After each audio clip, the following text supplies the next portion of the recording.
Welcome. Hello. Hello to MPGP Podcast Murders Per Gallon of Popcorn. We are back from the Peach State. The booty state. The booty state where I come from, obviously. Great trip. The wedding was fantastic. Mazel tov to Adam and Carol. Mazel tov. L'chaim. L'chaim. Okay, so I want to talk about this. So, this weekend was Craig's first ever horror. Thoughts on the horror, Craig? Well, you've explained it to me at least 100 times before. Correct. Since our first date, and then once a month since then, too. So, for 2 years. 24 times, maybe. So, I knew what to expect. And, yeah, it was basically like what I expected, except less organized and lots of old drunk people running around in a circle. It was a little, there wasn't a lot of, there really never is a lot of structure to the horror, because I feel like it's just kind of like, the band is just like, all of a sudden they start playing Hava Nagila, and then all of the Jews in the audience freak the fuck out and start forming a circle, and then all of the non-Jews are like, what do we do? And then people Hava Nagila, beer, wine, tequila. Anyways. So that was fun. Still chasing that horror high. Yeah, speaking of horror, what horror games have we been playing? Oh, so we have been leveling up on our gaming shit, and we've been I've been playing Little Nightmares, which is really fucking fun. I've been wanting to play it since I saw that Doja Cat clip where she's like singing from that song Streets, and she's like, damn it, and it's motherfucking scary. And Craig is playing Doom. Doom Eternal. Doom Eternal. Not the old Doom on the PC that's like from like 93 or whatever. So the only other Doom I've ever played before this game, which is on the Xbox One S, is what I'm playing it on, was the original Doom, but the Super Nintendo version. It's got a red cartridge, if you've ever seen it. And I remember one day, me and Todd, my brother Todd, shouts out to Todd, he was living near me in high school at the time, and there's this place where I'm from in South Carolina called the Jockey Lot, and it's a giant fucking flea market. I don't know why it's called the Jockey Lot, but I'm glad it is, because that's a cool name. Yeah. And basically it's just like, I think you only have to pay like $10 to rent a table, and you can just basically sell your shit. So everyone from where I'm from, like, once in every 10 years at least, goes and sells like all of their old clothes and tools. So it's like a giant garage sale. It's a giant garage sale flea market, like That's secondhand thing, and like it's fucking rain or shine, they're gonna be out there. That's so cool. And so, and at the time it was like much easier to find old video games at those type of places for cheap.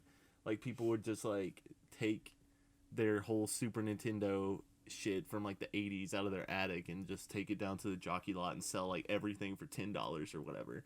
So Todd and I had this fucking plan. Like I was like, okay, today we're gonna go to the Jockey Lot. I'm gonna get a Super Nintendo, controllers, and Doom, because it was the red cartridge. I don't know why I wanted Doom so bad, but I think I also got Mortal Kombat. If you know about Super Nintendo, you know the Mortal Kombat on there doesn't have the blood. So get it on the Genesis. Don't sleep on the Genesis. So anyways, back to Doom. I got the Doom cart. We like took it back to my brother's place, set it all up and shit, and started playing. Basically, Doom, it's like you're a space marine in space hell fighting space hell demons with guns. You're shooting them with your big fucking guns and running. It's like first person running around. Demons come up in your face. You're like moving really fast, blow them up, blood splatters everywhere. Well, Doom Eternal is the exact same as like all of the Doom games, it's just way better graphics and way smoother, and there's like fucking heavy metal music, and you can chainsaw people and shit.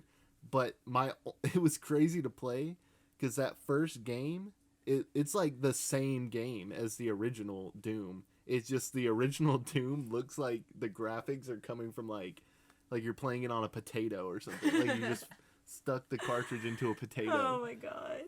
It's like the exact same game. It's just like 8 pixels make up the whole game. And this one is super high def. Like, I can't even imagine. It gave me nausea. It was like so fast and like 60 frames per second, and like motion blur when you're spinning around and shit. You can double jump. Like, I don't know why you can jump so high, but that's cool. Yeah. It's a sick game. I want to play it right now, actually. I know, and I want to play... I'm addicted to Little Nightmares, which is basically like... It's like a horror puzzle game. So it's like you basically... I think the goal... There was like no intro. I just like...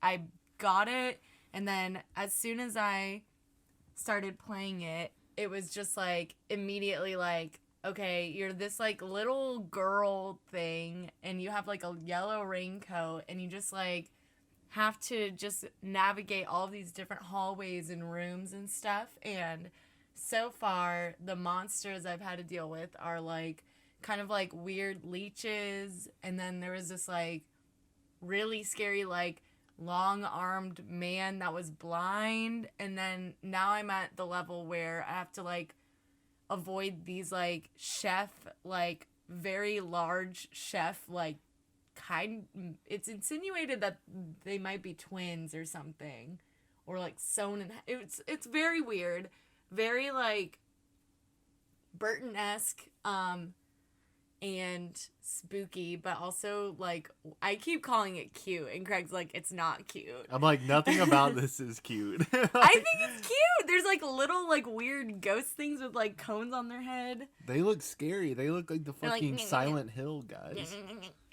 They're cute. And the girl is cute, I think. But she's also creepy, I guess. Video games are cool. They are cool, and, I mean, one day, it's so hard because I literally work for a gaming company, and there is a capability for us to stream. I just need to figure out, like, all of the tech and stuff, and, like... Yeah, I really want to do that. Yeah, because that would be a really fun way to engage with the Twitch audience, and maybe we can make bank as streamers on horror games and co-play Resident Evil, and one day, if the legal battle allows, play the Friday the 13th game. Actually... I'm hoping they make a new version of that Friday the 13th game, and I think there's a rumor going around Twitter that they're going to do a Halloween version of the same game. That would be cool. That would be really sick. I would also like to play a Nightmare on Elm Street game. That would be really fun. That would kind of be That would have to be a little different because... Yeah. Oh, yeah. It wouldn't be, like, traditional slasher, but I could see it being, like, a Little Nightmares type thing where you're in this, like, weird... dream world and trying to navigate it. I could see it as like a puzzle game for sure. That would be sick. That would be really cool. Yeah, so we've been playing a lot of horror games.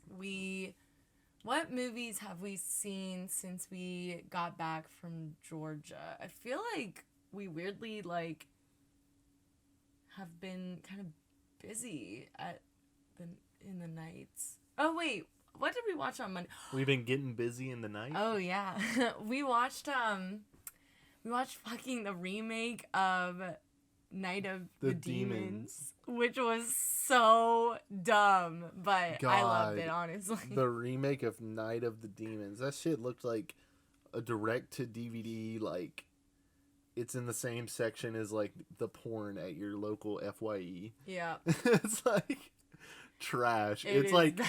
It's like Lindsay Lohan core. She's not in the movie, but it's like a fucking... It's like late 2000s, like, hot girl. Yeah. Like, literally, the boobs are huge. Like... Oh, yeah, you get to see some uncovered breasts. Yeah. A few, I feel. I think at least... It's way worse than the original movie. Yeah, it was bad, but highly recommend.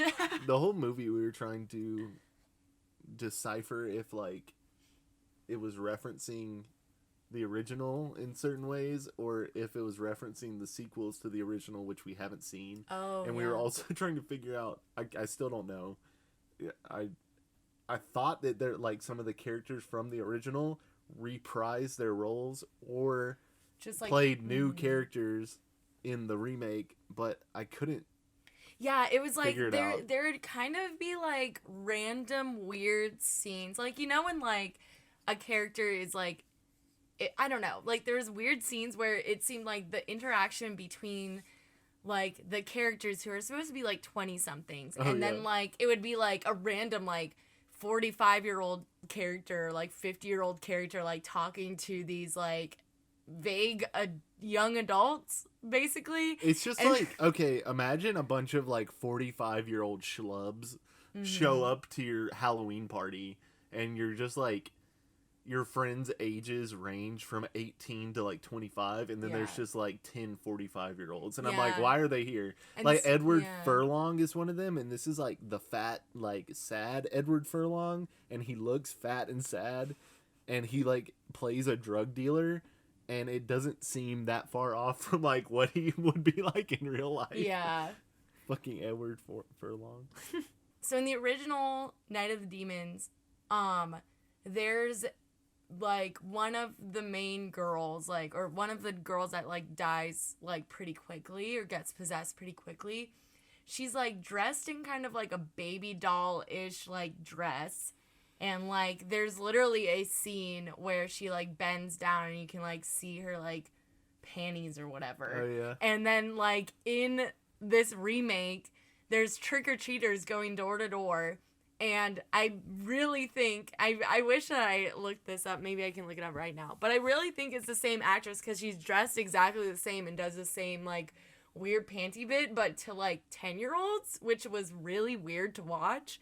Before we announce the movie that we're talking about tonight, let's just give a little bit of history on the movie without, or our relationship with the movie without spoiling it. Yeah. So this is a movie that I had always seen on Netflix or like Shudder, one of our streaming services, and I saw the cover for it, and I was like, this looks like some dumb like D-list, D-tier, fucking cheap as fuck bullshit. This doesn't look scary. Like, it's just like the type of horror movie that's just like not even worth watching. I was like, absolutely not. We're not watching that movie. And I was always like, can we please watch it? I really want to watch it. I just judged it by the character on the cover and like the font, and everything about it just screamed to me like, this isn't gonna be good. Like, I'm kind of harsh on movies made after like 2005. Like, even made after like 95 too. It gets worse the closer it gets to our current day. Yeah. Like, I feel like I just don't like newer movies. I like watching the older ones.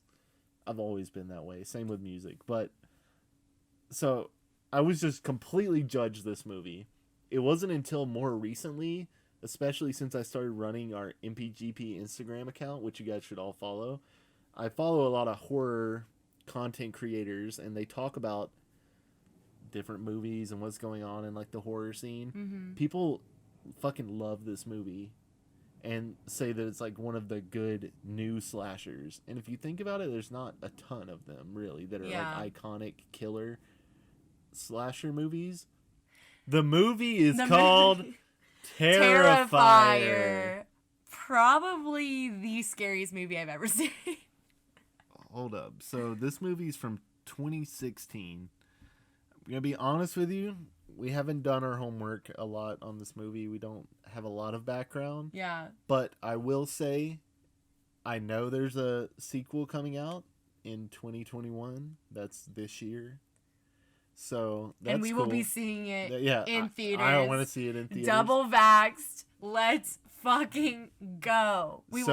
Hold up before we go any further. So this movie, we found out moments before watching it, there is a like movie that the director made before Terrifier, which features Art the Clown, which is the killer in Terrifier. and it's called All Hallows Eve, and it's an anthology film, so it's like little short movies. It's like short films, if you will. And they're like little vignettes. We didn't finish that one because we watched it after Terrifier. Yeah. But we did like watch a little bit of it to get some background on like the character and stuff. It's like they kind of redo some of the kills from All Hallows Eve in Terrifier. There's some like references and stuff. Like there's certain scenes, like I remember seeing the scene where like in Terrifier, like the sister is like looking at the phone and the radio, and like it basically is like shot for shot of like the girl that's driving alone, like, and going to the gas station, check the phone, like all of this stuff, and I was like, this literally feels like the same exact like shot sequence, and I thought that was pretty cool. Yeah, I think he just got like a bit more of a budget and like had a better script for Terrifier that, I don't know. Yeah. I guess he like just wanted to redo some of his ideas from his earlier work with a bigger budget and like fine tune it. The director is Damien Leone. And I mean, yeah, I had my doubts about this movie going in, but like I would say 10 minutes in, it all started to go away. I was like, this is cool. We watched this just for reference. We watched this like literally last night, and as soon as we were done, we both were like, this is what we're doing for the podcast. Because we couldn't decide. Yeah, because like as y'all know, we do like 3 installments of Friday the 13th and then take a break between the 3 installments and just like do a different movie. So as soon as we watched this, like literally, like I don't think we've ever sat in a movie where both of us, like, our jaws were just, like, on the fucking floor. For, like, 2 minutes. My jaw dropped. I was like, fuck. Yeah, so this movie was everything. So we started, I think we exhausted our roommate, Hannah, because Hannah just, like, was eating dinner and watching me play Doom. And I was just, like, chainsawing demons and, like, making her dizzy, like trying to watch it. Like I'm sure she got seasick from the camera spinning around and shit. And then I'm like, okay, we're watching Terrifier. The vibe was chaotic in the house last night. Yeah. Truly. So we're just gonna try to go right into the plot. I remember the first part. Okay. So the movie opens and it's a screen within a screen. You're looking at your TV. There's like a CRT TV in the middle of the screen. And it's like a daytime talk show style show on the TV. They are interviewing this victim, this person who survived some tragic attack. They look like a burn victim. Their face is all distorted and warped. Their eyes kind of like popping out. But their hair is still there and it's like done up. It looks really creepy. And they're just talking. Basically, she was like saying that like the talk show host was sort of like talking about like, can you describe like what it was like when you first saw the mirror? And basically like the victim is like, I don't know, I just wish I was dead because like I'm like fucked basically. And there's a reference to Art the Clown and if he's really dead or not, and the victim is like, he is dead, I saw him die. And so then we're like, what? And then we cut to the talk show host's dressing room, and she's on the phone with someone, like presumably her partner or something, because she says like I love you or whatever, and she's just talking she was very like stoic and professional in the interview, but then she's just like, she was like so gross. I was trying not to like throw the fuck up. Kept staring at me or whatever. Yeah. And, like she was like, it was so gross, like, but it was gold. Like, we're gonna have her back next week because so many people loved it or something. Because I feel like she like freaked out or whatever. Like the victim freaked out on air, and she was like, yeah, like, this bitch is crazy, and like, ugh, if I ever was in the same situation, I hope you'd off me, basically. Yeah. Just being like, fucking kill me, I'd rather fucking die than look like that bitch. Like, she being was like, harsh as fuck. yeah. And then, who shows up in the dressing room? She's in front of the vanity mirror. The unnamed victim appears and then attacks the woman and starts gouging her eyes out, making our first kill scene in the movie. Yeah. She grasps her skull and puts her thumbs in her eyes. And whenever I see one of those kills, I'm always reminded of the original Evil Dead. One of my favorite movies of all time does that in, like, the best way. That's, like, one of the best kills in that movie, Evil Dead. So then, I think it just cuts to the title, Terrifier. Then, it's Halloween night. Two friends, Tara and Dawn, are... Tara and Fire. Tara and Fire. Tara and her friend Fire. Oh my god. Nice one, Craigie. Pound it. So these two friends are leaving a Halloween party. One of them is dressed as a scarecrow. The other one's dressed as a skeleton. And they're drunkenly going to Dawn's car. Dawn is like the blonde scarecrow, and Tara's the other one. So basically they're going to Dawn's car. They're like, oh, well, actually, like, before this, we see a clown getting ready, basically, to go out. And he's, like, kind of packing up all these different weapons. We see Art the Clown first, like, after, like, I think the opening credits. He's in an alley, right? Well, he's walking down the alley, but we see him getting ready right after Terrifier. We see him, like, sort of, like, putting on makeup, putting weapons and stuff in his bag. And then we cut to, like, them or whatever. I think that's just like the opening credit scene, but we do see him sort of like get ready for his day. So then we are his night out. His little night out. It's Halloween. Who knows? He might meet the love of his life tonight. Might. They're like drunk. They're talking about who's gonna drive home because they're both drunk. They're like, we need to get food or whatever. And then they see this fucking clown walking with a giant garbage bag. And he's just walking.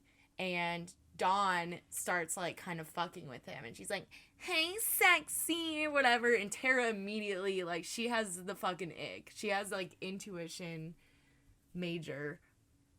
So just for the sake of the listener, let's describe the way Art looks for a second. Because he's not just, like, your average red hair clown. He's like a mime clown. Yeah. He's an all white clown. All white and black clown. His outfit, his like pants, one leg is white, one's black. His face and all of his skin is all painted white. He's completely bald. Mm-hmm. Completely bald.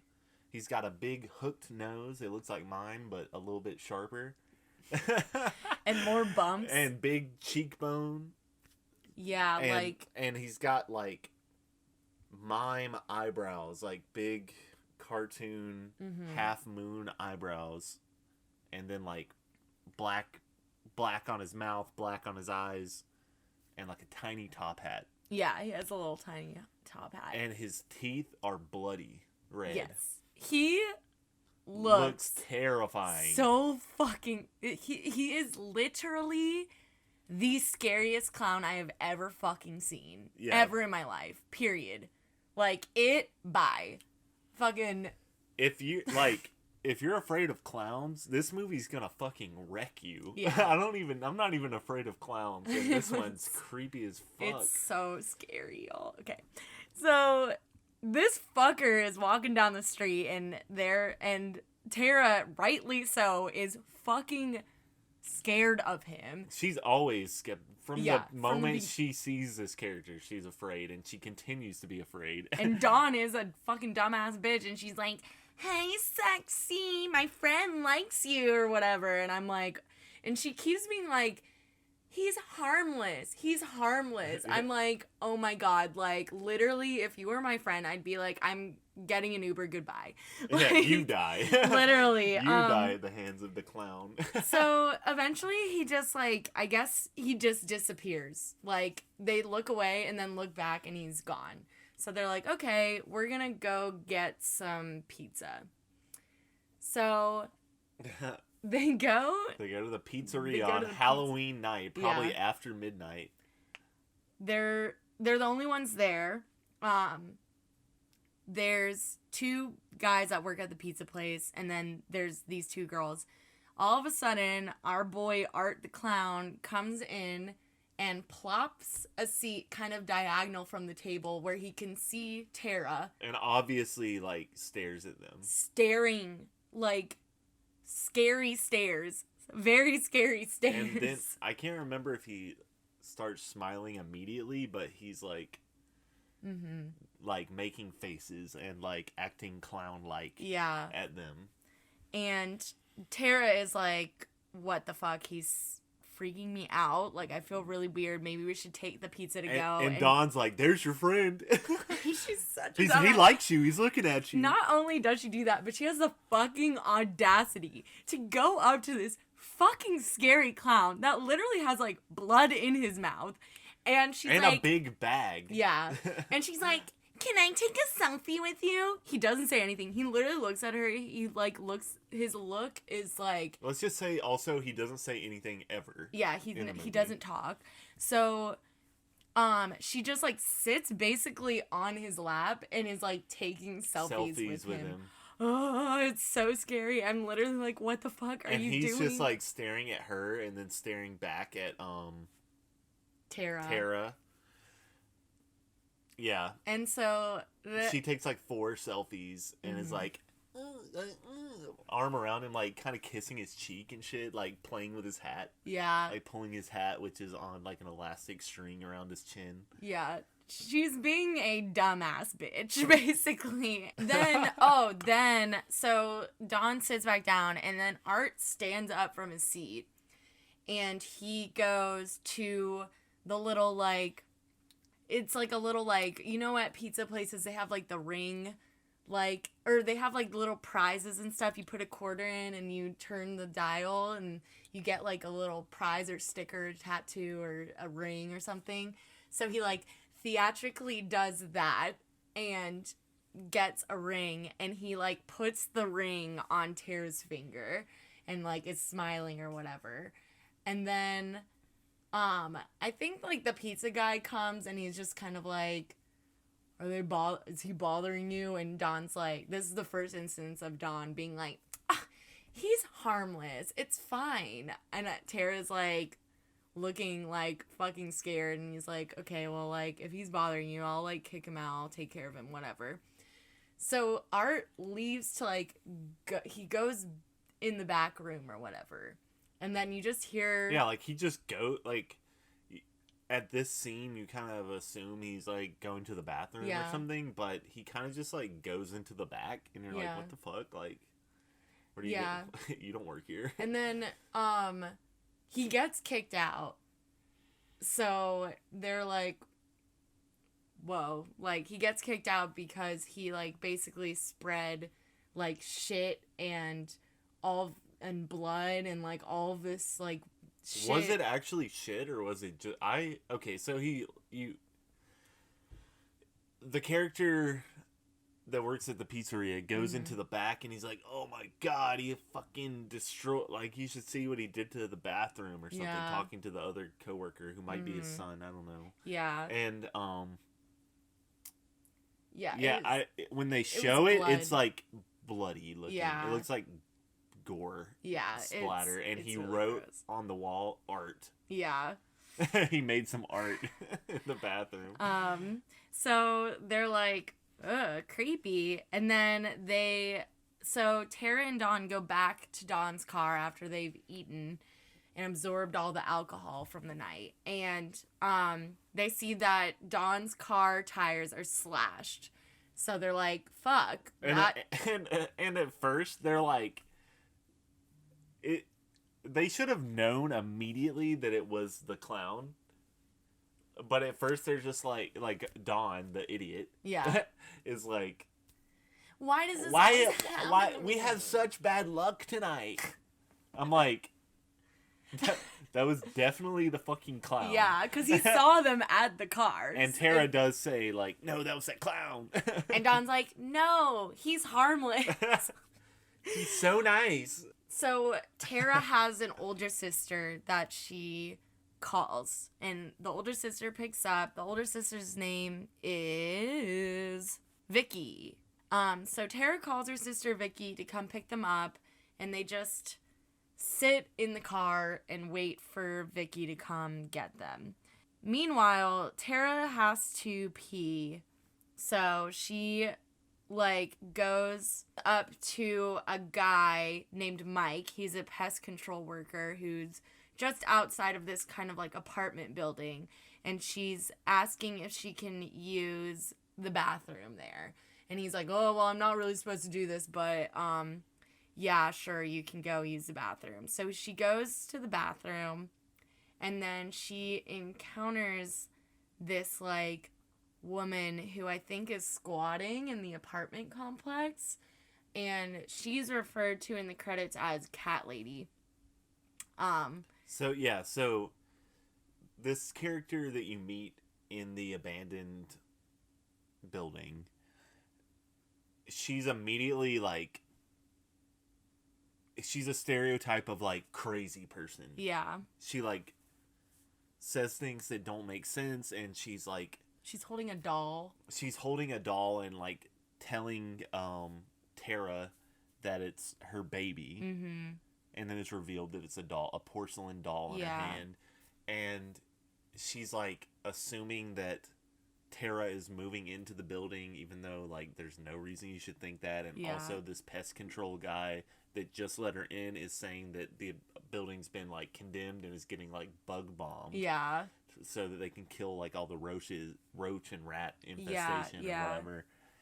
So immediately you're like, okay, this chick's crazy, which does come up later. And Tara, honestly, I'm very impressed with Tara's like decision making and her character in general, because she just goes along with it. You can tell she's like freaked the fuck out, but she's just like, okay, this woman is obviously not stable, so I just need to just agree with her and then just be like, okay, I need to go. And like, I like the way that she handled that. And I would say, knowing us being slasher movie fans and knowing the final girl plot device, at this point I'm already thinking Tara's probably the final girl. Yeah. Because she does handle the situation well. She's not like, ew, get away from me. Yeah. She's like, okay, yeah, I just moved in, whatever. I gotta go talk to the landlord. Yeah. To get away from the situation. Yeah, so handled very well. We're back at the pizzeria. One of the younger like pizza worker guy is cleaning the bathroom, cleaning the art the clown left. Yeah. Cleaning off the masterpiece from the walls. Which is literally just fucking blood and guts, basically. And he's like talking about, he's like, fuck this, like, I better be getting time and a half for this shit, like. And I'm like, vibes, dude, my dude. He thinks he's just cleaning shit off the walls. It's basically a crime scene that he's cleaning. So he's like kind of talking to his boss, and his boss isn't answering, and he's like, what the fuck? And oh god. So he goes out to like the main pizza area, and he sees the head of his boss cut off and carved like a jack-o'-lantern with candles inside of it. So he freaks out, obviously, and we see Art the Clown pop up bloody, like has blood splatter on him, and he's smiling, and the guy's just like, ah, And I think he just, like, fucking... He goes to, like, either grab a phone or a weapon or something, and then Art just cuts all his fingers off. Yeah, he, like, has a cleaver. He has a lot of different weapons. Like, Art is, like, he's packing a lot of different weapons. So... My boy Art's packing. He has cleaver vibes. The arm gets chopped off. Like, he gets stabbed in the head. He just gets stabbed, like, a bunch of times in the face while he's lying down. It's really gross. Yeah, how far into the movie would you say we are at this point? 25 minutes? Yeah, it's like the 20 first minutes? 20 minutes, basically.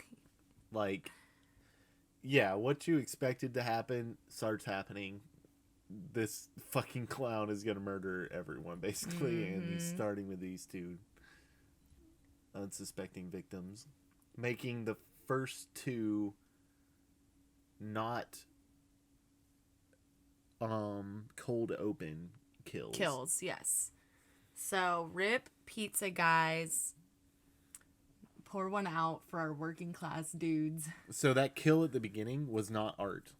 Let's just establish that. These are the first two kills by Art, which is presumably the slasher killer. Yeah, the main antagonist.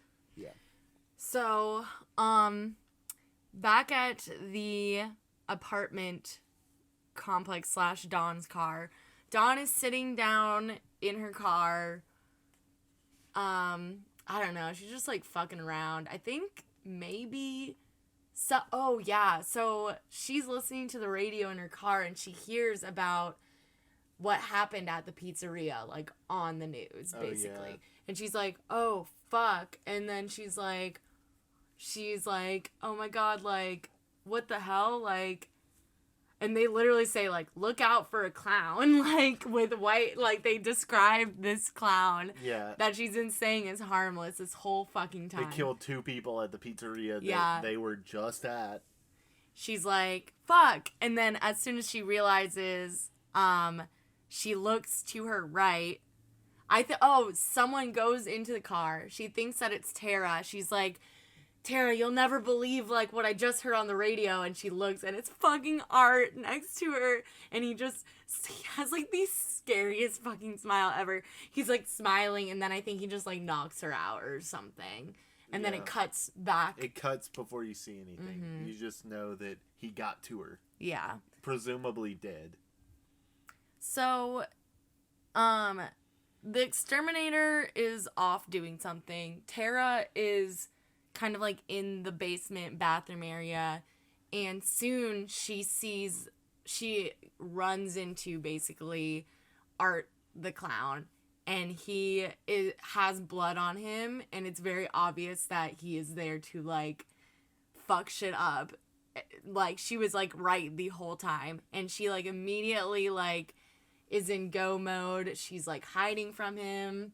In a car lot. Yeah, in a car lot. Why is there all these cars inside this building?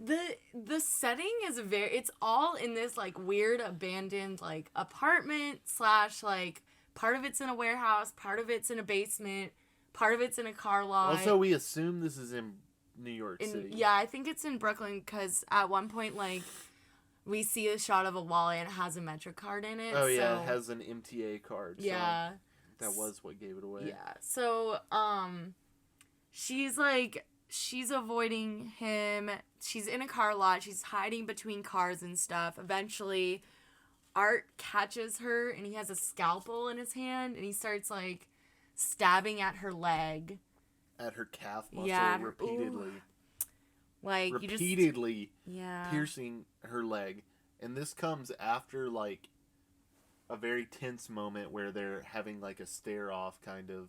She's, like, staring at him through car windows and, like, slowly moving around the car, ducking. And he's, like, creeping around. He, like, hears her. He, like, he saw her. And then she starts hiding, and he knows she's in here. Yeah. So he's kind of like cat and mouse, like, chasing her.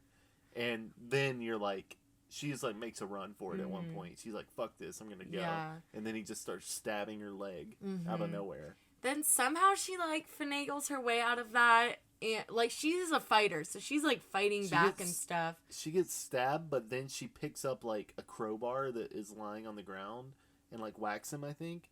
Yeah.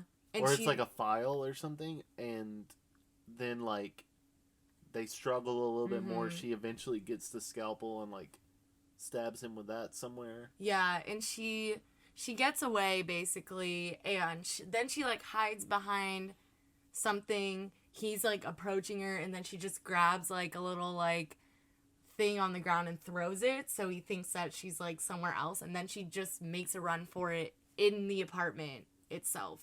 So she goes upstairs. She's trying to alert Mike to get help. Mike, the exterminator. Yeah. And Art the clown grabs her, and he sticks, like, a gross syringe in her and drugs her, and she passes out. Oh, yeah. I remember in that scene thinking that I was like, what the fuck is in that syringe? Because it looked like milk. Ugh. So this shit is gross. Okay. Oh my gosh. Okay, y'all. Brace yourselves.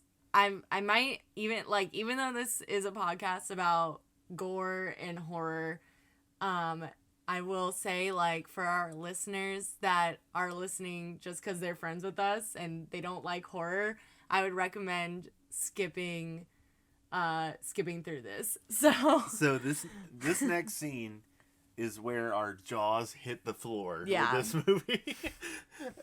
I didn't think this movie would go there. Yeah. Go that deep into this fucking gore shit.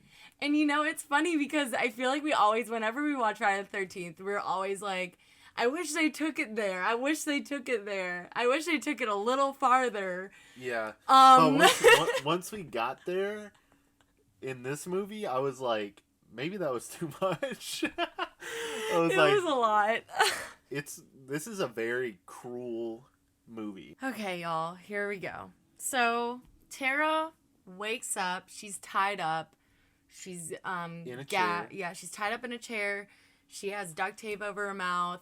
She's freaking out, and she's like she sees, like, she's surveying the room. She sees a sheet hanging from the ceiling.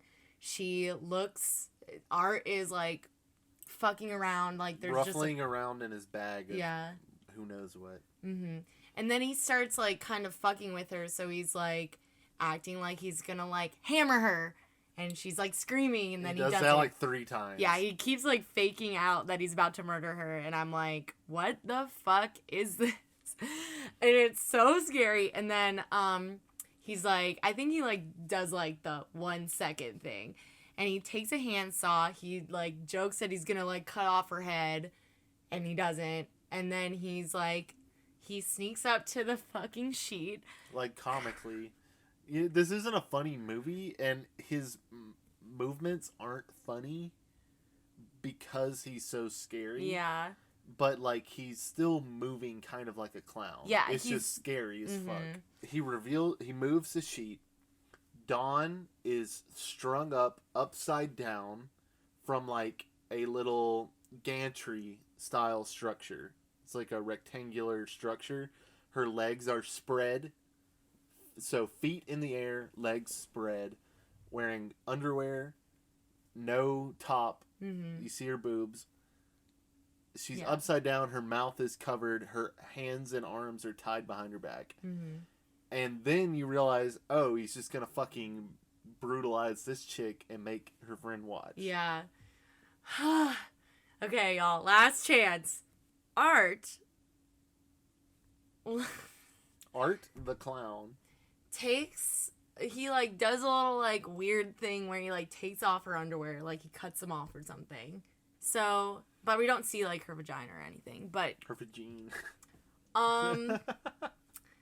And then he starts sawing Dawn in half. Vagina first. All the way down. To about her nose or where her eyes start. Slowly. It's like it's a saw that you would use to, like, chop down a Christmas tree. It's like a back and forth style handsaw. It was a very long scene as well. So And the whole time you see guts, intestines drop to the ground. The whole time Tara is screaming at the top of her lungs, which makes it really anxious. And Dawn's screaming until she dies. And they don't, like, do it off screen. They, like, I mean, parts of it are off screen, but they, like, show you what's happening. You see the whole process of, like, splitting in half. And then also after the scene, they go back in the setting. They go back and pan across it multiple times. And this is where I'll say, though, this movie has, like, great practical effects for the budget. Yeah. Because some of those Friday the 13th movies we watch have way bigger budgets than this, and their special effects team is trash. Like, I mean, I love all of the Friday the 13th movies, but, like, part 5, for instance, The Outlier, where it's not Jason as the killer, there's a scene where this chick's dancing and then she gets stabbed, and it does kind of just look like, oh, there's just a fucking pillow with a shirt over it, and he stabs into the pillow. This is like full-on prosthetic, cutting in half, blood everywhere, guts and intestines falling. And it's all practical effects as far as I can tell. There's no, like, CGI in this movie. Yeah. And it's really low budget. So horror practical effects have come a long way. I feel like everyone has learned the tricks at this point. Yeah. Because they do a good job. It's terrifying. It's so scary. Me and Craig literally were sitting in silence. Our jaws were on the floor. Looking back at each other. We just kept looking at each other like, oh my fucking God. It was literally, like, one of the most horrifying things. I, like, honestly, like, felt like I was gonna pass out just reliving, like, talking about it right now. I was like, holy fuck. So fucking scary. This fucking clown fucked me the fuck up. Okay, so, if, that's pretty much, I mean, like, it's still all bad. This movie is scary all around, but that is probably the most intense. That's what this movie will, like, be known for. Yeah. For the next, like, 100 years, you know? Like, anytime a horror fan references this movie, they're probably going to be talking about that scene. Yeah. Brutal. So, somehow... so while he's, like, sawing her in half, Dawn is... She breaks the arm of her wooden chair that she's tied to.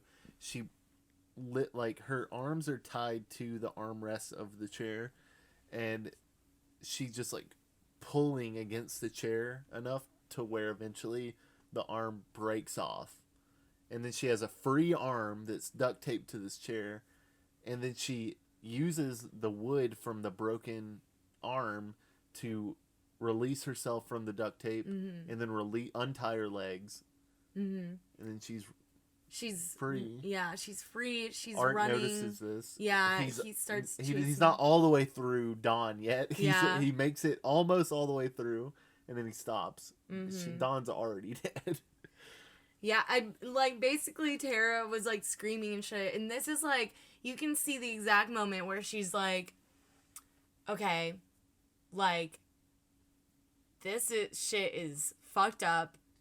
She basically, like, she's like, process it. Okay, now I'm in fucking survival mode and I need to escape because he's busy sawing this chick in half. She's fucking dead. Bye, Dawn. I need to get the fuck out of here. So, again, very impressive decision making from Tara. So, Tara basically escapes. Her and Art have a scuffle. She's honestly, like, kind of bodying Art a little bit. She, like, has a fucking giant, like, it was, like, this giant kind of, like, pole type thing, and she kept whacking him, and then she was, like, she basically whacks him. He's kind of, like, doing sort of, like, mime, clown, like, sort of, like, struggling or whatever. Like, you can kind of tell that he's, like, being dramatic and a little hammy or whatever in a clown-like way. But again, he's scary, so it's a scary clown. And she's like, get up! Like, I'm gonna fucking kill you, basically. She's like, really like, okay, I'm about to, like, fuck this guy up. So he's, like, hunched over, and then all of a sudden, Art pulls out a gun and shoots her in the leg. And then he walks up to her. You see, like, the kill shot from her point of view or whatever. He shoots her, and he shoots her in the face, and then she's still alive. He shoots her through the cheek. Yeah, you see the bullet hole in the cheek. So she's still alive, so he's like, okay, I'm gonna go get more bullets. Let's cut away from that scene for a second, because while this is happening and while he's searching for bullets, Tara's sister, Vicky, is on her way, and this is the scene where I was talking about where we saw it in All Hallows Eve a little bit, where the girl was, like, hearing something on the radio, and then she was texting someone, and so Vicky is, like, listening to the radio host basically being like, this clown is out, and he's, like, murdering people, like, stay-at-home order, pretty much, and she's, like, on her way to go get her sister and her friend, to her knowledge. So Art finds the rest of his bullets, loads the gun, and then he just brutally shoots Tara in the face multiple times. So, yeah, like a bunch of times. Like her face gets pretty fucked up. So she is dead at this point. So Tara is not our final girl, even though she put up a great fight. Shouts out to Tara, we love you, sorry. Yeah, nope, no mercy here. So, moving right along, guess who sees Tara get brutally shot in the face? Who? Cat Lady! And she's like, holy fuck, like, she runs away, basically, and she starts, like, talking. So she runs and she finds Mike, the exterminator, and she's, like, begging him to call the police, basically. But, like, you know, again, this character is supposed to be crazy to everyone. So she's saying, like, he's down there, he's laughing, but it's not funny because they're dead. He's a clown, and he's, like, blah, blah, blah. And, like, Mike is like, you're literally crazy. Like, get the fuck out of here before they call the cops. She's like, call the cops, please. Like, all this stuff. Basically, he's, like, writing her off, and then, Art the clown shows up and he hammers Mike in the head, and Mike becomes unconscious. So then the cat lady runs away and she's like, oh my god, my daughter. And so she, like, goes to check to see if the ceramic doll is still in the crib in her little, like, nest that she made, and the doll is missing. So she's running around and she sees Art sitting down on the ground in this hallway, cradling the ceramic doll, and she's basically, like, pleading with him and begging him to, like, not to give her the doll back and to not hurt her. And she's like, have you ever felt, like, a mother's touch, and, like, do you know, like, love? Do you have any mercy in your heart? And he's, like, pretending to be, like, touched by her words. And me and Craig are like, this bitch she, is like, touches so... his face, yeah. Yeah, this bitch is so fucked. She's so fucked. Then we cut to... It is a very tense moment, though. Yeah, it goes on for, like, 5 minutes. Mm-hmm. And we're like, oy vey, like, what the fuck are we about to see? But then it just cuts, so they embrace, and then it cuts to Vicky arrives at the warehouse apartment, what the fuck ever, there. She texts Dawn and says, hey, I'm here. And she gets a text back from Dawn's phone. Oh, wait, fuck. I need to quickly, speaking of Dawn's phone, this reminds me that during one of the I don't even remember where in the movie this is, but you know how like me and Craig were talking about how they keep like cutting back to Dawn's like cut in half body. So Art fucking takes Dawn's phone and starts taking selfies, like, and he's like smiling and doing peace signs with just like she did with him, though. Yeah, and I was like, cheeky. He's a bit cheeky. That was a bit cheeky from our boy Art. So, anyways, so obviously Art has Dawn's phone. So Art texts her back and says, "Come around back." He's like, sick, more victims. So she goes in. She's like, "Hello, like, where's everyone?" First thing she sees is Dawn's cut in half body. So she's like, "Holy fuck, what the fuck?" So then, oh my god. Okay, so then she runs around. She's trying to find her sister. She's like looking for her sister. She sees what she thinks is her sister lying on the ground, like naked and covered with a blanket. Oh god. So she's like, "Oh my god, like, Tara, it's okay, like, I'm here, like, we're gonna get you out of here," like, all this stuff. And then we pan, like, the camera, like, we see the cat lady. She is scalped, but and her chest is cut off. Yeah, but she's still slightly alive enough to be like, "It's him," like, basically. And Vicky looks, and it's fucking Art. Art is completely naked. Art scalped this bitch and cut her tits off. And then got completely naked. And then wore her tits and fucking hair. And pretended to be a woman. All for this kill. Yeah. He committed to the bit. Yeah. He fully committed. He was like... He said, "I'm going to drop trout for this. Oh my god. I'm getting buck naked." This is the first time Art Clown. Clown man. This killer's name is Clown. This is the first time Art the Clown is not wearing the suit. Like, you get to kind of see, like, his skin. So... And it's still scary. Yeah. Well, it's fucking horrifying because he literally, like... It's terrifying. Terrifying. Correct. So, yeah, so... Texas Chainsaw Massacre 2 vibes. That's so true. So, Vicky runs away, and Art chases her, but he's performing femininity as well, which is really weird to see. So he's, like, doing this weird exaggeration of a woman. He's, like, walking with his hands, like... flowing and shit, but he's like skinny and scary, and he's... And I'm imagining his dick is out. Does Art have a big dick? Art has a... I think it's a tiny dick, honestly. Yeah. Only a tiny dicked person would... Yeah, commit such heinous crimes. Like murder people. Vicky runs and she hides in a cupboard, and she's looking through the peephole. So we keep seeing, like...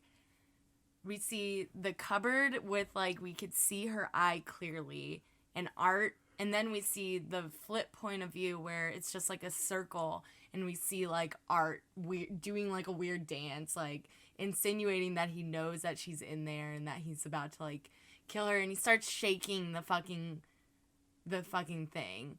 And then he hears something, and it's Mike's coworker, another exterminator, has just pulled up to the scene. Mm-hmm. And he opens the door to, like, get in, and he's, like, immediately attacked by Art, and he is decapitated. Whee! So rip to him. That character was introduced and then immediately killed. Yeah. So Vicky is like sneaking around trying to find an escape, and all of a sudden Art comes up behind her and, like, wraps her face with cellophane. or whatever, like that clear shit. And she's like suffocating, but then she cuts a hole through the clear shit and like rips it off. And then Art looks at the thing and he kind of does like a and she gets away. I remember that. She wounds Art with a masonry nail. Do you remember that, right? She like grabs something from the ground and then hits him with it. Oh, I think she stabs him through the foot, I think. Okay, so after she gets like the cellophane or whatever and she gets free, she finds a nail or something sharp on the floor and she just stabs him in the foot with it. Or like, yeah, she stabs him with it. Then she continues to run away, and then unfortunately she stumbles upon Tara's dead body. She's sitting in the chair, or she's sat up in the chair, and her face is like really fucked up because she got shot like 1,000 fucking times. And she is grieving, and Art appears with like this. You see him make this in the beginning of the movie. It's like a cat of nine tails type thing where it's just like a whip with a bunch of knives. And he starts like whipping her with this thing like a lot. It's like some keys and stuff too. Yeah. And like a little figurine. Yeah. It's just like a flail of random shit that would hurt if you got hit with it. So he starts doing that. And all of a sudden Mike appears and like hits Art over the head with some random blunt object and knocks him out. And I'm like, I was like, I need these people to channel some Tommy Jarvis energy and fucking like finish the job, because this guy is fucked up and I need someone to like crush his fucking skull. End his whole career. He needs I'm trying to end this man's whole career. Yeah. So they flee. Mike is trying to like, he's basically like, I need to like leave to get help or whatever. Like I need to like leave you for a second to grab a phone so I can call 911 basically. And Vicky is like, don't leave. Oh wait. Yeah. She's like Vicky's bleeding like, out. No, please don't, please. And he's like, just wait. And then of course Mike gets fucking killed. Mm-hmm. In that moment. Yeah, so Art appears and Mike, I guess Mike picked up some, like, gas canister, like a big canister or something and knocked him out once. And then Art shows up with the same one, just, like, insult to injury, and just, like, fucking crushes Mike's, like, skull in with this. It kind of looks to me like a fire extinguisher type vibe. Mm-hmm. It's like a cylinder. So Vicky is, like, screaming, and like Art is like laughing but silently, and it's really, really scary. Vicky escapes and runs, and she hides in a garage, and she like squeezes in like a locked garage, and then Art like grabs her through the garage, or like through the crack, and pulls her hair out, but she like escapes or whatever. So she's like she's in the garage, she's like freaking out, she's still kind of like in shock basically. So the garage doors are keeping him between her and him, and he grabs the like horn. He has like a little like horn, and he starts like horning at her. Yeah, so you don't see Art, all you see is his arm, which I don't know if that was clear. When she escapes through the crack, you're seeing from the vantage point of her on the side of her wall. This wall, it's her side. And you just see his arm grabbing onto her hair. She gets free. His arm with her hair in it pulls back. And then he reaches his arm out a few more times to try to grab. Doesn't reach anything, of course. And then he pulls his arm back in and then comes back out, and he's got a fucking clown horn, and he goes which honestly might be the funniest scene of the movie. Yeah. And then you're just like, motherfucker. Yeah. So Vicky thinks that she is safe at this point. Art disappears. All of a sudden, though, a truck comes. Like, Art gets in a fucking car. He leaves. He leaves. But then he gets in, like, a truck or a car. He's honking the fucking horn while also listening to, like, death metal, basically. And is, like, brights are on. He is, like, ramming into the garage to get to Vicky. And he does, and he hits her, and she lies there, and she's, like, incapacitated. And so he goes up to her, and then he starts, like, eating her face. Basically. He's, like, fucking with her and eating her face. So then the police come, and they're like, put your hands up! Like, blah, blah, blah. Like, pointing guns at Art. Mm-hmm. And Art, like, he has one hand up, and one hand is, like, down. And, you know, like, you're just like, dude, just, like, it's, like, he's, like, fucking gonna do something. Like, what the fuck? Like, someone kill this goddamn fucking clown immediately. And, the police are just, like, holding him. They're, like... So then Art turns around with a gun, and then he shoots himself. Like, he puts the gun in his mouth, and he shoots himself. And he, like, falls back. And then the policemen... like, approach, and they're like, holy fuck, whoa. And then one of the policemen sees Vicky and is like, damn. And then he's like, oh my god, she's still alive. So then, flash, like, a little bit later, that same evening, we're introduced to, like, a morgue worker and these two paramedics.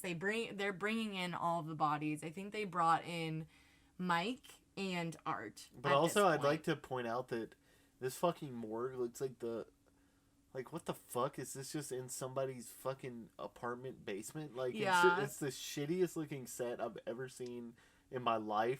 And the actors are acting like they're not even trying to be professional. Yeah. They're like... He's like, I want a bacon, egg, and cheese.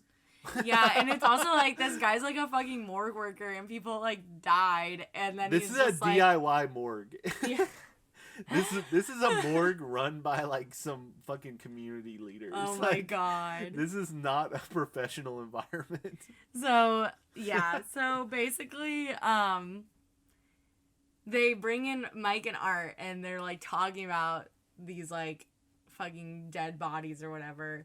They're like, yeah, this one guy, like, his face is so fucked up, like, you're gonna have to, like, dig into the back of his skull to find his dental records to identify him, basically.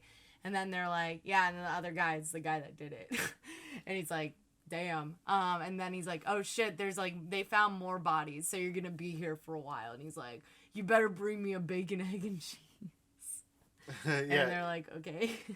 He's like, I want a bacon, egg, and cheese. He's like, how can you eat in this environment? And they're like, after I've been doing...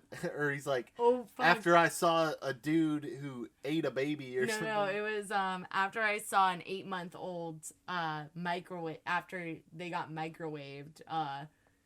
Not much can top that. So like, give me my bacon, egg, and cheese, yeah, bitch. literally. I'm like, damn. So he's like... You know, he undoes. So, like, Art's body is, like, tied up. Like, basically, like, Jason in the fucking, in final chapter. He's tied up. And the guy just, like, undoes the ties and unzips. And you see Art is, like, still, he's smiling. Or his mouth is, like, open. Like... Or, like, his teeth are showing, and his eyes are open, but you're like, oh, is he dead, or what? I mean, like, you literally just saw him blow his brains out, but I was like, this fucker's not dead. Had to have been a gag, right? Yeah. He's a clown. Like, that's what they do, right? So, he's like, hope your 15 minutes of fame was worth it, you sicko, or something, like, weird like that. And then, Art reanimates and strangles the medical examiner to death. Then we cut to a little scene and it says 1 year later. We see the back of Vicky's head, and we see her parents and the doctor, and they're all talking, and they're like, yeah, it's been, your positive attitude is great, and they're just like having like a seemingly heartwarming scene or whatever. And then Vicky turns around, like they turn Vicky around, she's in a wheelchair, and they zoom into her face, and it's the girl from the victim from the beginning. So it's revealed that Vicky was the one that got her that face gouged like, the talk show host's eyes out. yeah. And she got her face ate, and that's why she looked so fucked up at the beginning. And that's also why that was included at the beginning. So. Well. That's Terrifier! Now, there's a lot I want to talk about. So, before we even talk about what we think about the movie, I just want to talk about Art. What is he? What's his motive? Does he only kill on Halloween? What are your thoughts on Art, the clown?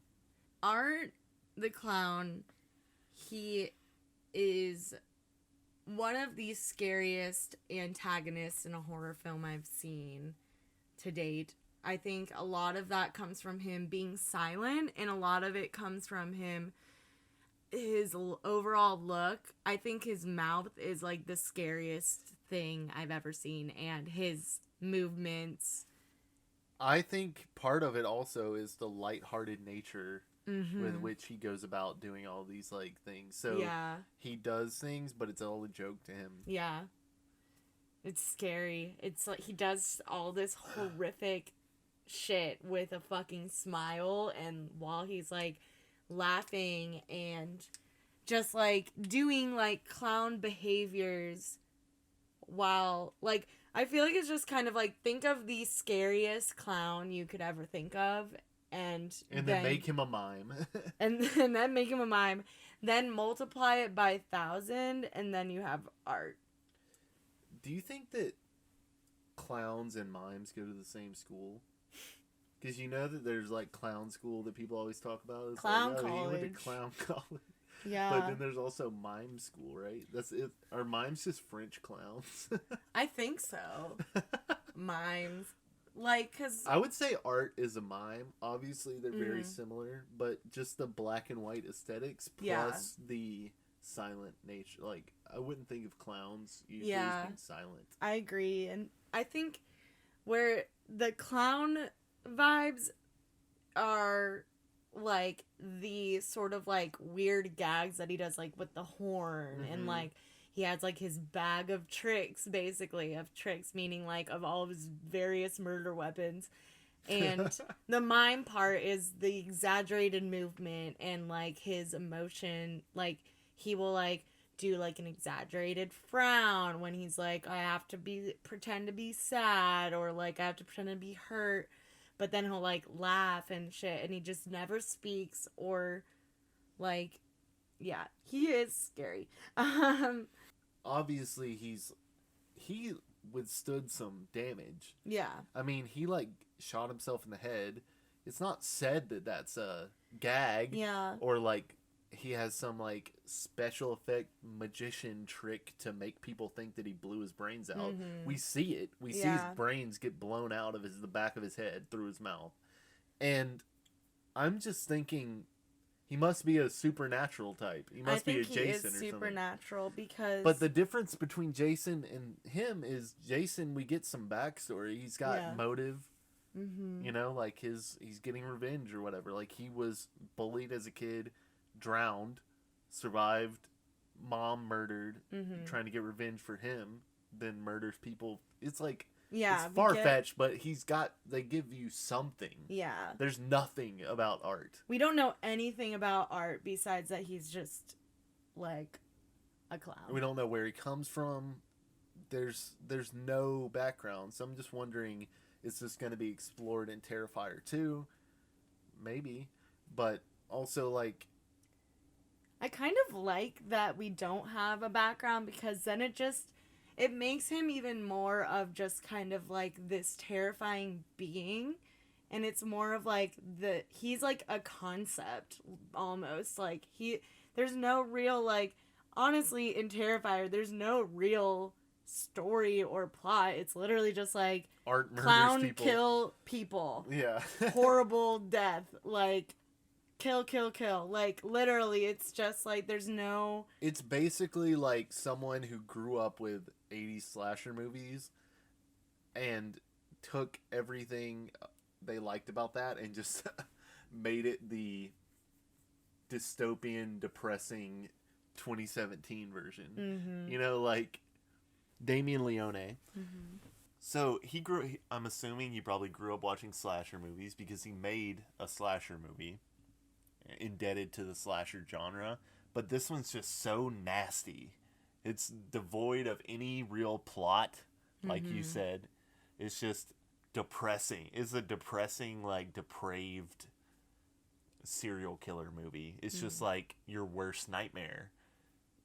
A movie about it. There's, like, you don't even get to know much about any character. You don't get much information about any character. It's just murder. It's hopeless. Yeah. It's just a hopeless murder movie. Very nihilistic. Yeah, it's very nihilistic. And why are the 80s slasher movies fun to me? Mm-hmm. And this is like... And this, like, I like this movie, but not in the same way that I like, this is a hard movie to like. It is. It's like a movie you watch, but you don't really like. I appreciate it, I guess. Like, I would watch it again. It's in a while. like, I mean, I definitely want to see the second one. I Yeah. want to see what this director does. I think it's, like, exciting and new or whatever, but it's not enjoyable. It's hard to put into words. Yeah, like, it's honestly, like, I felt a lot of anxiety, and, like, even after the fucking movie ended, I was like, I'm gonna literally, like, I watch a lot of horror movies, like, and I'm not really fazed by that much, honestly. Yeah, but neither. I literally was like, Craig, like, I'm gonna have fucking nightmares about this, because it's like... She was afraid. I was afraid. I was literally like... I think it's just, like, such... This movie is literally just, like, nightmare fuel. It's literally just, like, the scariest villain you can ever think of. People are fucking scared of clowns. Then multiply it by 20 billion. Scary fucking villain. The fucking gore is really, like, in your face. Like, they fucking go above and beyond. Like, with the, like, she was, like, the third, technically the fourth kill of the movie. Even the first kill was, like, intense. All of the kills are very intense. Yeah. But going to the point where a woman gets sawed in half from the fucking pussy down, naked, in front of her friend, by a fucking clown. That has no he's not doing it for any reason other than his own fun, his own enjoyment. Like, yeah. There's no empathizing with this killer. Whereas you can almost empathize with Jason, Freddy, like, I don't, like, you know what I mean? Yeah. Like, it's weird. Like, Jason can be tricked into thinking his mom is talking to him, and then he's nice. You know what I mean? Like, Yeah. there's no tricking Art. Art is just gonna kill you in a warehouse, like, and you're just gonna die alone in a fucking abandoned building. And be, like, brutalized post-mortem or pre-mortem. It's just like, yeah, no, there's no hope. This wasn't, this wasn't a fun movie. It wasn't like, haha, like... Which is kind of, I would say all of the other movies we've done are very fun, and also all the other movies we've done are from the 80s. Mm-hmm. We've obviously talked about a few newer movies, like, You're Next. Yeah, we talked about You're Next, exactly. The Mummy. You're Next, The Mummy, like, you know, some newer horror. It's definitely different than 80s and 70s horror. But... yeah, it's just harder to want to watch. Yeah. Yeah. This movie was very intense, but it is funny though, like, I think that gets at the reason why I don't really like newer horror movies as much as I like the old stuff. It's because, like, you watch Saw or The Conjuring, and I like saw those movies in theaters as they were coming out. Paranormal Activity, I don't know, even The Babadook. Yeah. Even Don't Breathe, even It Follows. Those are, I like pretty much every movie I just said. But they want to make you scared. Like, they go for the, like, this is gritty, dark, serious, no colors, no bright colors, nothing, no levity. Yeah, there's, like, no jokes at all. Just, like... And it's just, like, it's, like, the horror directors of today almost, like, they're just nasty. NARSTY. They're NARSTY.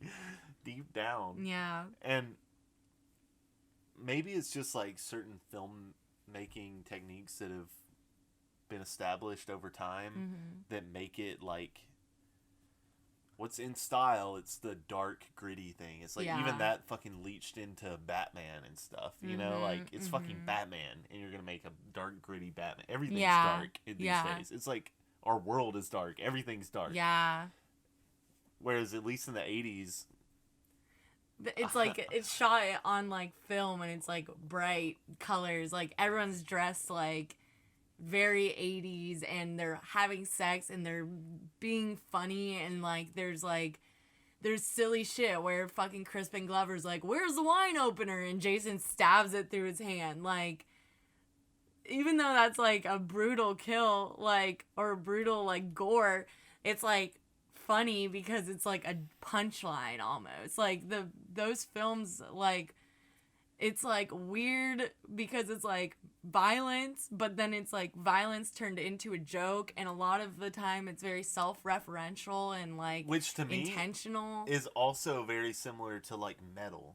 A lot of metal is like, it's music about like murdering or like murdering people with a chainsaw or something. You know, it's like music written under the voice of a killer. Yeah. That's like a ridiculous like slasher movie killer.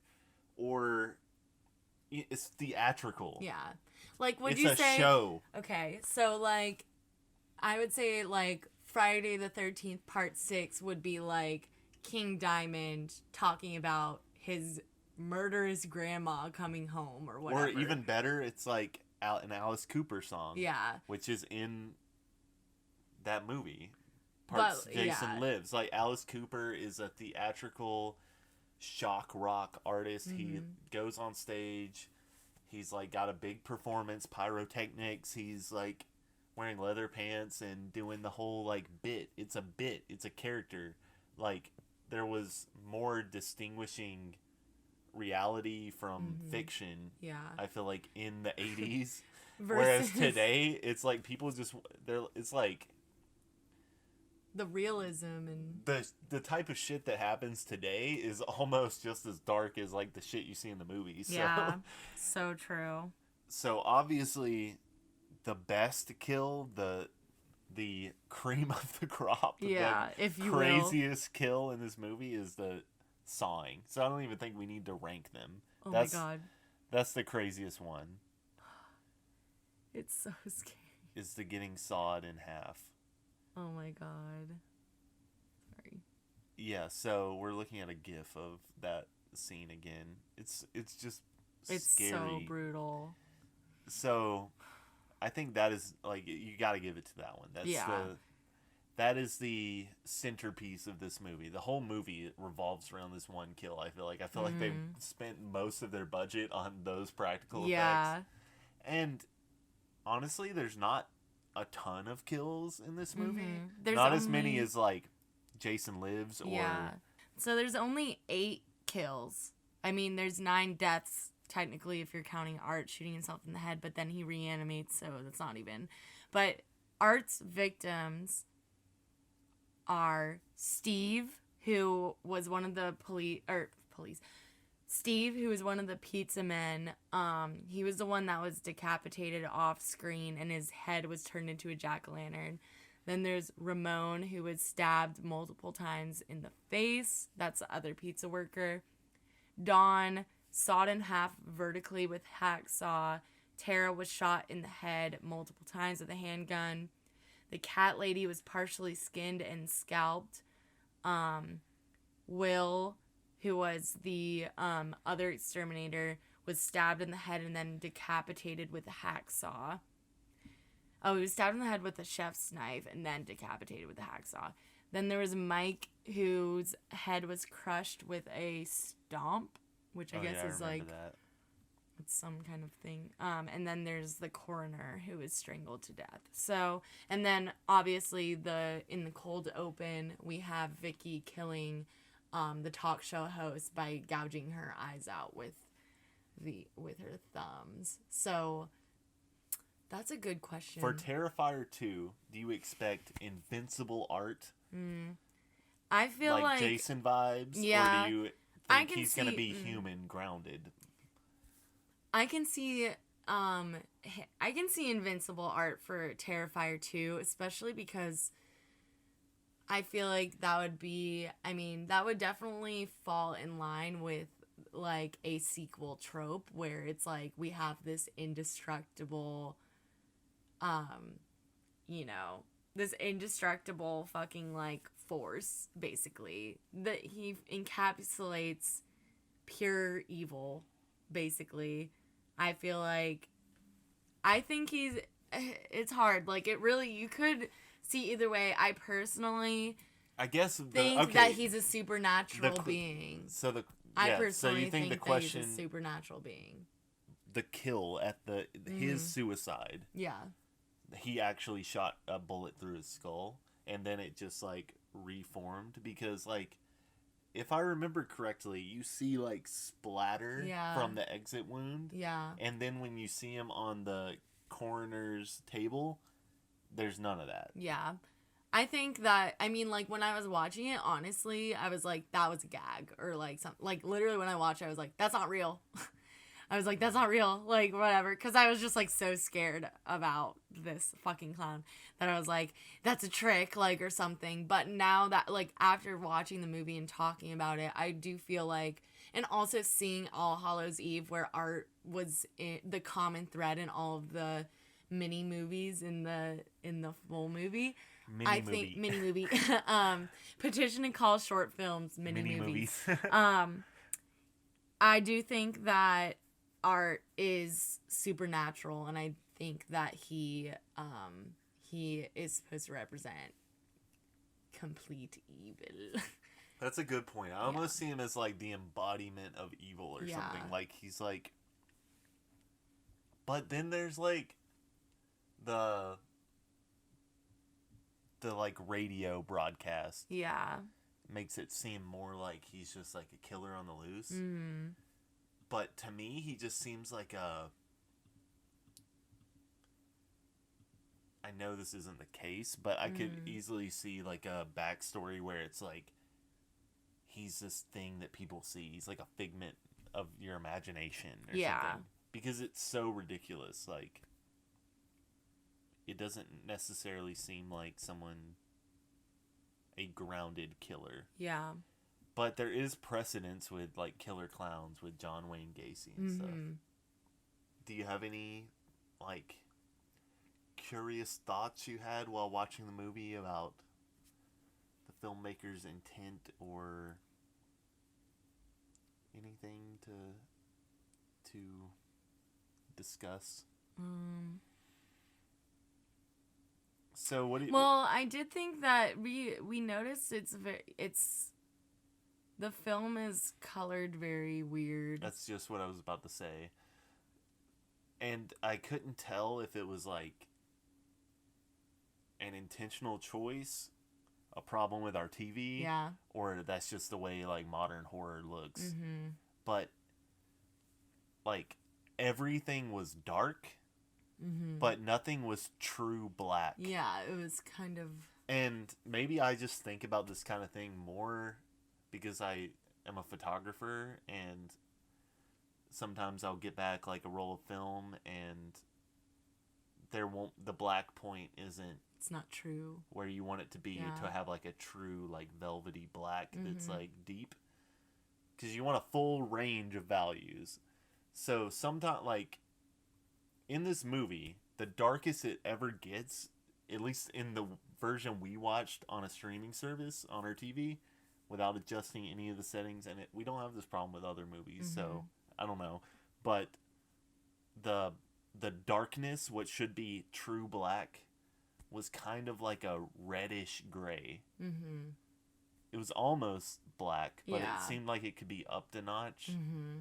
And it just kind of gave everything like a vintagey look. Yeah. Like it almost looked like it was supposed to be kind of vintage, and everything was super saturated. Mm-hmm. So when there was color, it was like red and bright. This movie was red, blue, black, white. Like those were the colors in this movie. I felt like. So very good. Good coloring and aesthetics in the movie. I don't know. I didn't like it at first, but then after a while, I was kind of like, it reminded me of the Robert Rodriguez Planet Terror, like that Grindhouse thing that they did, where it was kind of like supposed to look vintagey. Yeah. Plus, like, I feel like the way that they colored it made the gore effects and that kind of stuff look even Art's movement and his makeup and stuff, it made it look more vibrant and sort of like even more, it's like your eyes are shocked basically just by the obviously by the content that you're watching, but the coloring also like aids that. And I also feel like there was some sort of like, I kind of feel like there might have been some speed alteration in post on some of Art's movements, because some of them seemed very not human, basically. Yeah. I could see that. So I think like filmmaking wise, like I liked the aesthetics of the movie. I feel like it really elevated the movie a lot and made it even more scary. So that's my thoughts on that. Shall we rate it? But before we get into our very final thoughts and like our rating of the movie, another thought that's on my mind is like, do you think that we're in the midst of a slasher revival right now? Ooh. Because there's this year alone, we're getting Terrifier 2, Scream 5, and a sequel to Halloween 2018, which was Jamie Lee Curtis reprising her role from the original, and it picks up where the original left off and retcons the entire series other than the original movie. Yeah. So we're revisiting some classic slashers, and we have Terrifier just getting started with its sequel. And I'm wondering if, like, in the zeitgeist, do you feel like maybe there's a place for slasher movies again? And I know people are calling for like Friday the 13th to come back because there's this legal battle and whatnot. I definitely think that there's room in the zeitgeist for slashers because I feel like it's a tried and true formula. It is interesting though because like I feel like a lot of the modern horror movies, like I think of like Ari Aster, who kind of makes films, I would say like the undertones of his movies are about trauma. Obviously, and like, I mean, if you look at it from surface level, it's like Hereditary is about possession, pretty much, like surface level, instead of like, you know, loss and demonic that kind possession. of stuff. Demonic possession. And Midsummer is sort of about cult. Like you could say one is like The Exorcist and one is like The Wicker Man. But like, you know, but that's that. I agree. That's different than obviously slashers. But I mean, there's always gonna be room for slashers. I think that honestly, in my honest opinion, I feel like more modern day films, like I see a lot of possession movies. Yeah, but I think that what I'm getting at is I think that might be dying. Yeah. Because for the longest, so when I think about horror in my lifetime, horror movies, I think about how there was a huge like Saw stuff. Like you could call Saw a slasher movie, yeah. but I would say it's more like its own thing. Yeah. Because movies ripped off Saw, whereas like Saw is a torture movie. Yeah. It's about being tortured, kind of. It's like, it's not like you're running from a killer. It's like you're trapped and you're just being fucked with. Yeah. And there's Hostel. Yeah. There's a ton of Saw clones. Like, there's this one movie where you have like, what is that fucking movie where there's a vial on your back? It might just be called Vial, where there's like a vial and it measures your fear. Ooh. It's like I saw it on Netflix. Yeah, I saw like a kind of Netflix movie that was similar where it had like Britney Snow in it, and it was like a Would You Rather. Oh, that was that it. one. Yeah. So. Oh yeah. So there was that whole like torture porn. Yeah. Like I would say that was maybe 2002 or early mid 2000s to like 2010, and then I feel like you started getting into the demonic possession, and then like the artsy horror movies, like Babadook also. Babadook, It Follows. Yeah. These artsy horror movies. A24 horror. Yeah, where it's like the real horror is actually the fact that she's lost of innocence, and, the trauma from her husband's death and stuff. That's the real horror. What's more horrific than looking in the mirror and realizing that you've become your parents? So yeah, basically. But I would like to see a slasher revival. Yeah, I agree. To me, maybe it's because of quarantine. Yeah. I feel like there's a real fear of like other people. Yeah. Also, we forgot to mention the whole like zombie revival. Oh yeah. There was a big zombie vibe for a minute, you know, with like independent filmmakers making zombie movies. Pontypool, Train to Busan, Shaun of the Dead, and there's a million. Yeah. 28 Days Later, all those. But yeah, I think slasher movies, there's just not enough new ones coming out. It's like even with Halloween and Scream, those are continuing things that happened in the 80s and 90s. So it's cool that Terrifier is like a 2017 slasher with an original concept, and I'm excited. Like maybe there's 10 Terrifier movies. Yeah, that would be crazy. Yeah, that would be wild. I'm like really looking forward to the second one. I wonder how far they're gonna go, because I feel like this is gonna be a very interesting film to top. Yeah, I mean, at least it's not the 80s slasher. It's its own thing, and it's like much darker. At least it's doing its own thing. It's got its own personality. It's moving the genre forward maybe a little bit. Yeah. That's cool. Anyways, guys, let's talk about our final thoughts and our ratings. I'll pass it on to Haley. What should we rate? Let's rate this movie. All right, so how about let's rate it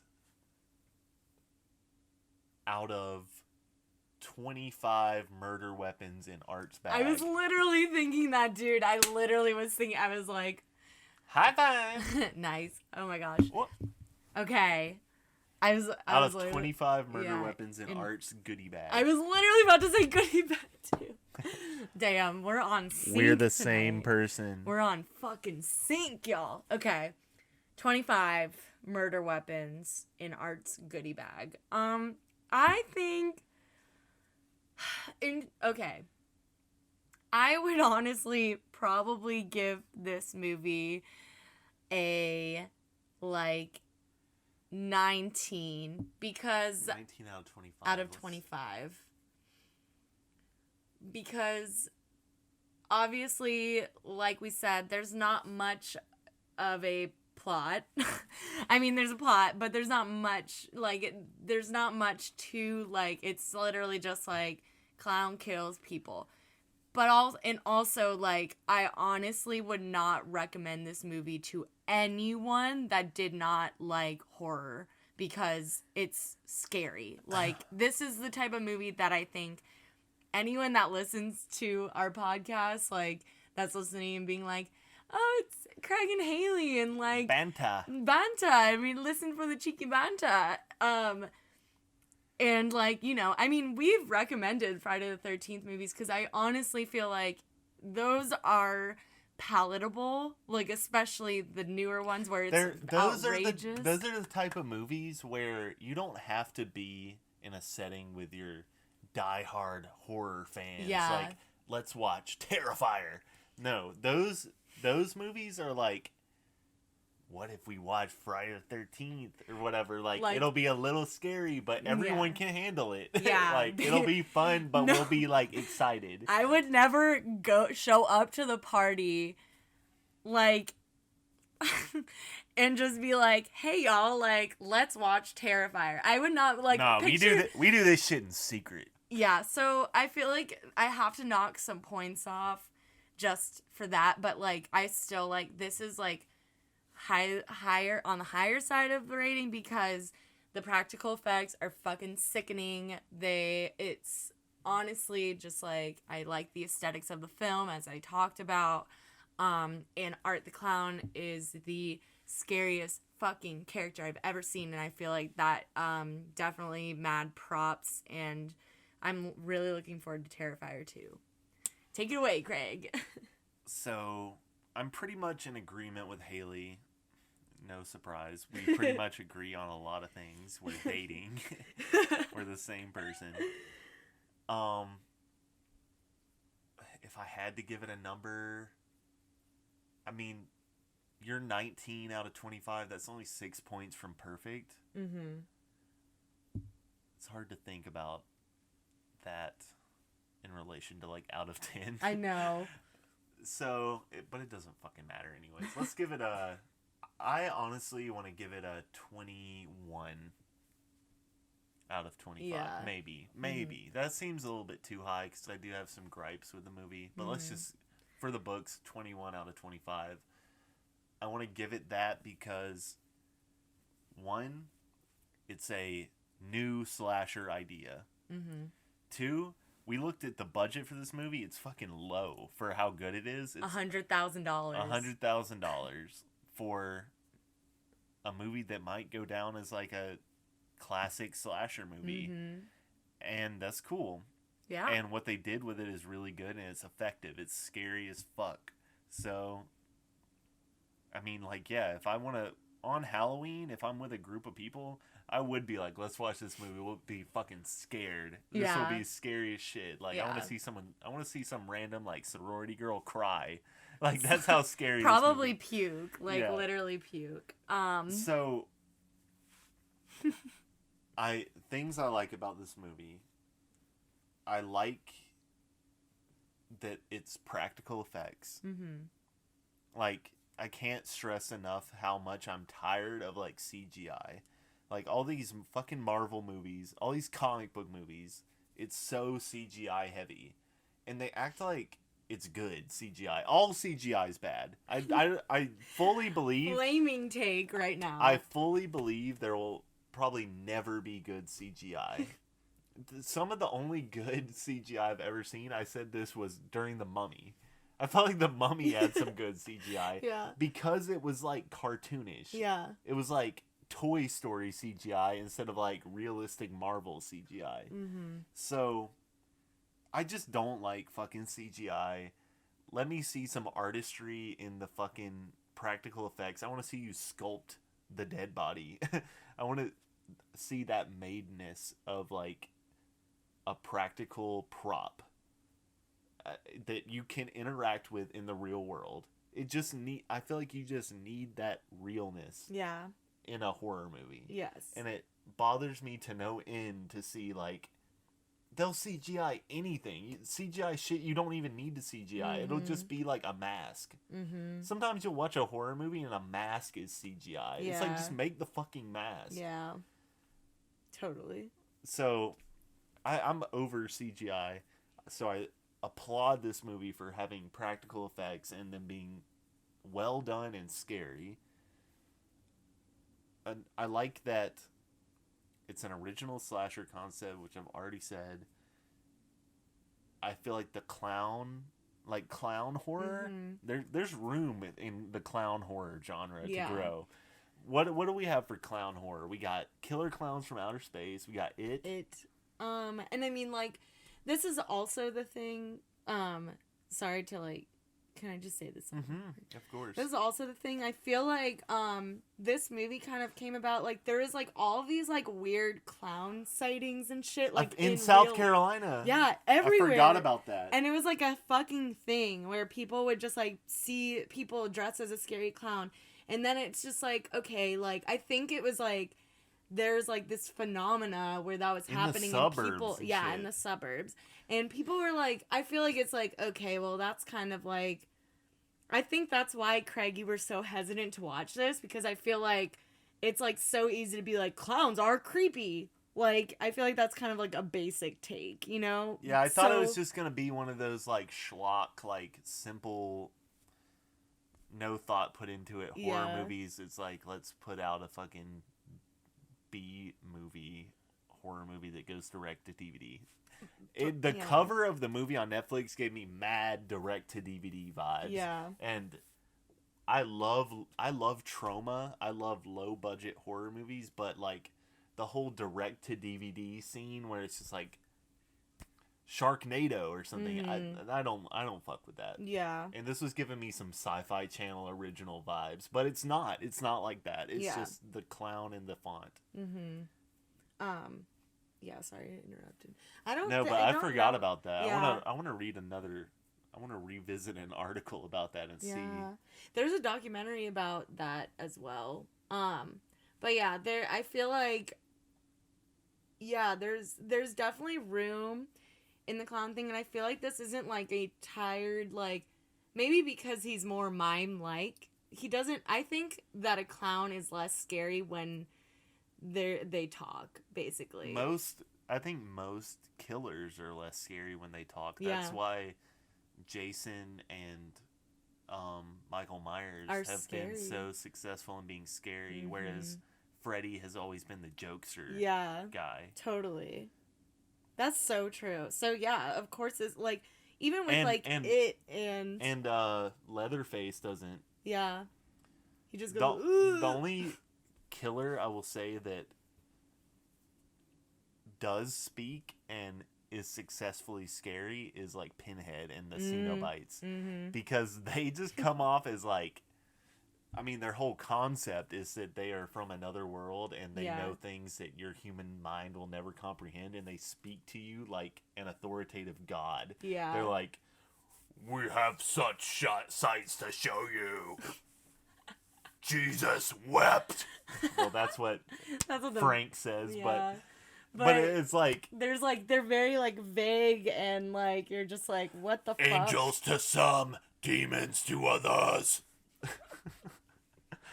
Are we sure they're scary? Because we're laughing right now. I love Hellraiser. Yeah, Hellraiser's fucking sick. But, so, anyways, yeah. Whatever. Back to Terrifier. I think it's just exciting to see a new horror franchise emerging and people like it and it is actually good. And it's not some okay, I know Happy Death Day to You, or Happy Death Day and Happy Death Day to You are pretty good, but they're not. Doesn't hold a candle. That's not to this. That's not what I want for horror franchises. We can do better. Yeah, I think we can do better, and I think this is a step in the right direction. I think this filmmaker is sick.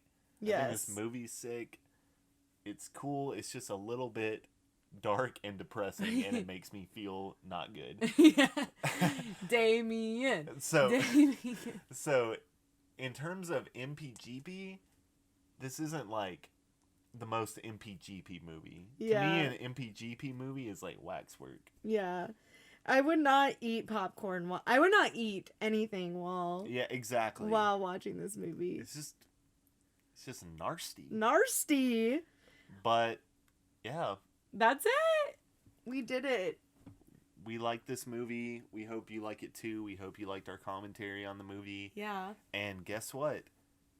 Get ready for the next round of 3 Friday the 13th God. movies, and we're gonna start breaking into fucking crazy territory, and Yeah. also Kane Hodder territory, playing Jason Oh Voorhees. shit.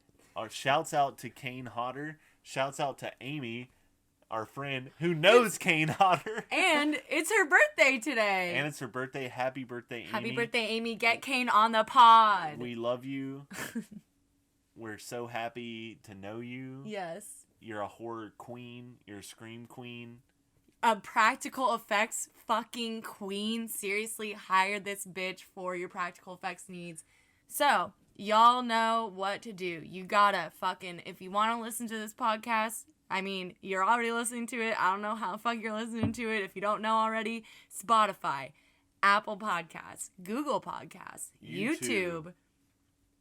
That's it. Maybe more places soon. Maybe more. Who knows? I feel like there's not a big need for us to be on other platforms right now, but if I'm wrong about that, let me know and I'll get my shit on Stitcher ASAP.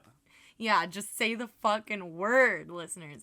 Also, if you want to follow us with all of the sick ass content that Craig is constantly posting, please follow MPGP_podcast on Instagram. Very active on Instagram. Please like us, subscribe to our podcast on anywhere you like to listen to podcasts. You could rate, review us also, and maybe we can make it to the top fucking 5 podcasts in the world one day. So, yay, without further ado, that was Terrifier. Thank you for listening. And I have to pee. And Craig has to pee. Bye-bye. Good night.